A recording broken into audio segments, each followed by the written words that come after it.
Matt Ryan traded to the Indianapolis Colts. Now, of course, Matt Ryan became expendable. Well, not even expendable. I was mixing him up with Baker Mayfield, but he, the Atlanta Falcons were trying to get Deshaun Watson. I told you before, Chris, when they go step out on you, you're base and then ask, you don't get Watson, and then you ask Matt Ryan. Well, to come Ryan back. wasn't really. I don't think Ryan was tripping, was he? Because Ryan worked with him, to give him time with his contract and stuff. Yeah, but I don't think he was tripping. Like, this guys don't do that. Jimmy Garoppolo didn't trip in San Francisco. Yeah, when they went after Trey Lance, I mean, it's dudes have done that. I think drafting and publicly courting somebody else is just Aaron Rodgers got through a hissy fit because they drafted Jordan Love. Well, yeah, it just depends on the person. But that made sense only from the standpoint that he needed other help to help. Well, but he didn't say that. What he said was, my plan was to be the quarterback here to the end of my career, and now it looks like they have different ideas. So I just think it's the person. I mean, you can take it, either way you want to.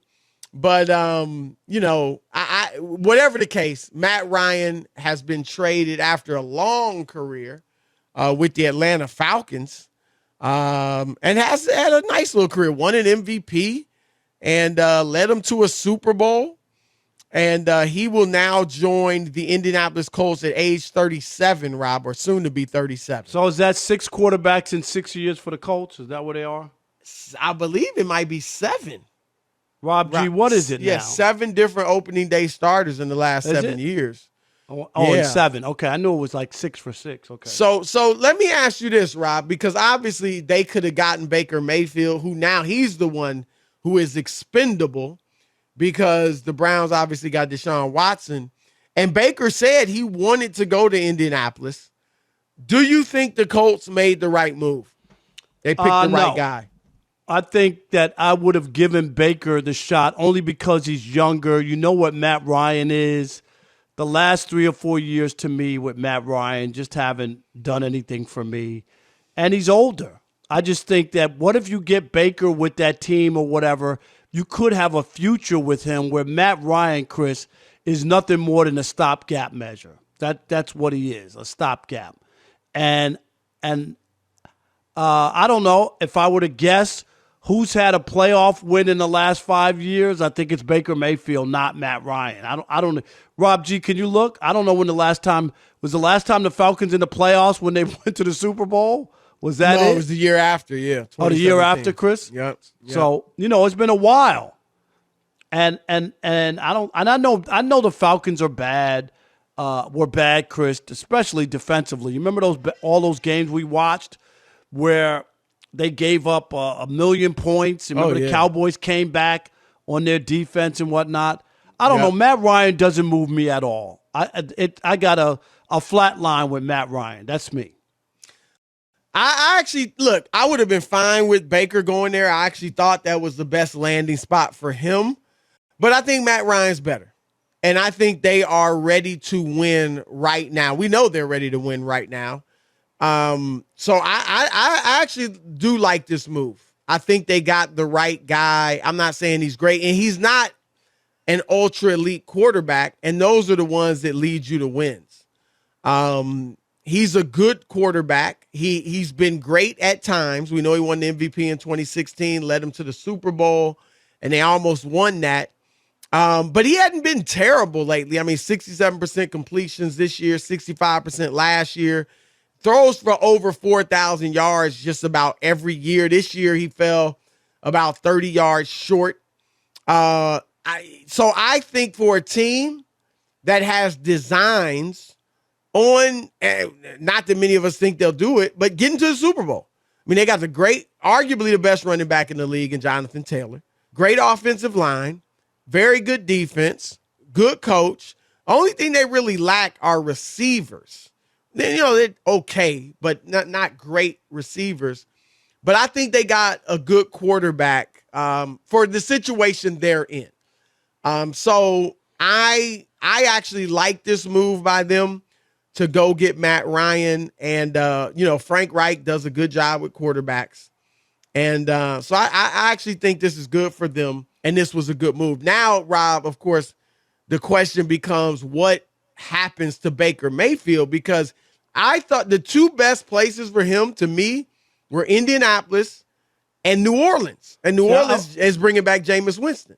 I do want to say I get like they had Phillip Rivers. This reminds me of Phillip Rivers.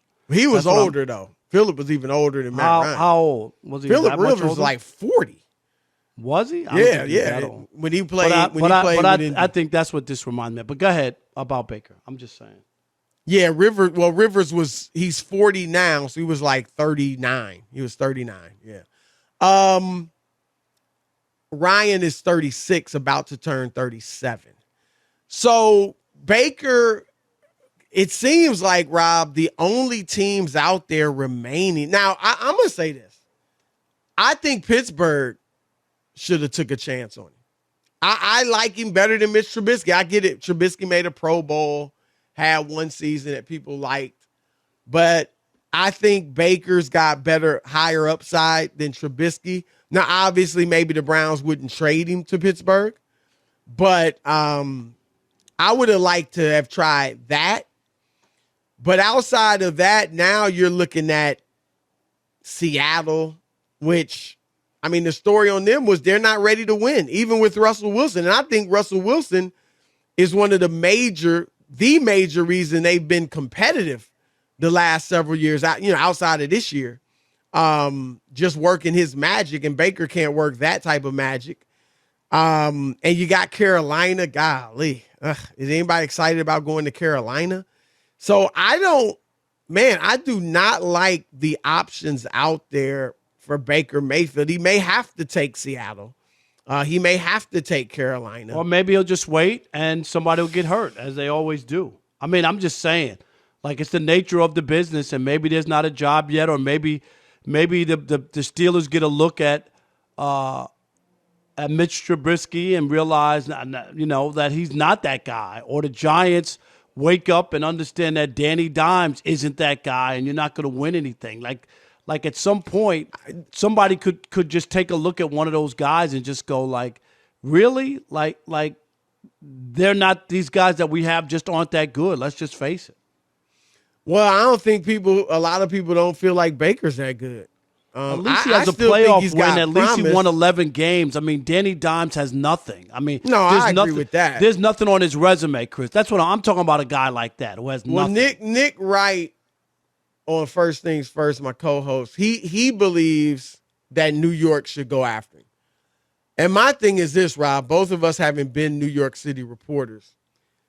Yeah, if Baker goes there and lights New York on fire and the Giants are playing great football and he leads them to a playoffs or close, in a hunt, whatever, it'll be great. New York will love him.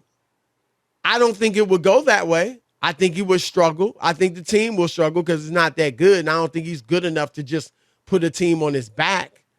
And I think it would be horrible for him. He had trouble with the Cleveland media. I think the New York media would drive him out of his mind. So I don't like New York. I'm not sure. I just think that, like, the ceiling, the expectations are so low. Like, that's where the Giants are now. Like, they're just down. It's New York. No, I know, but they're down better than anybody. They're downtrodden right now. And what did they win last year? 4 games? You know what I mean? Like. But you don't think if Baker goes there, and I agree that if he plays well, I don't think he necessarily even has to lead him to the playoffs, because you're right, it was so bad last year. What they've seen, but if he plays well and wins some games, like they start showing they got to win. But if he struggles or just doesn't make any major difference, oh my gosh. I think I would take a flyer on him only because a lot of these other guys just haven't done anything. I mean, at some point, you just got to say, we need to take a chance. He's had some success, maybe not all the success you would like, but he's had some success and enough to be able to sell that. And all you got to do is convince people, hey, he wasn't at full strength a year ago. We want to see this guy fully healthy. The last time we saw him fully healthy, he was beating the Steelers in the playoffs and playing a good game against the Chiefs. They didn't win the game, but they were in that game. They didn't get blown out. And that's the Baker Mayfield we want to try to give a chance and see if he can get it back together after that mostly injured year. Not all, Chris, I'm not going to blame the whole year, but he was banged up and played through some stuff. So that's why I think that if you're looking for somebody and maybe somebody you can build with, who knows? Maybe Carolina might just say, well, that may be the place. If I were him, I might. Personally, I'm just not that high on Seattle. I mean, maybe it's because I'm judging them by where they've been, which is, a pretty good team for the most part, except for this year when Wilson was injured. I don't see that. I see that obviously they're in a heck of a division, the toughest in the NFC. So the best place for him now might be Carolina. Matt Rule's got to win, but honestly, if he went there, I don't think they just hand him the job over Sam Darnold. Yeah, I really don't. I think he'd have to beat Sam Darnold out. He'd still have a better shot. I mean, the same thing with Sam Darnold for whatever. You can talk about a lot of things. He got off to a decent start. He didn't light anything. He hasn't lit up the numbers, Chris. Baker's done more than Darnold. Right. That's what I'm saying. But I do think they would be like, look, y'all going to battle for the QB spot. Yeah. And maybe Seattle feels the same way with Drew Lock because they like Drew Lock.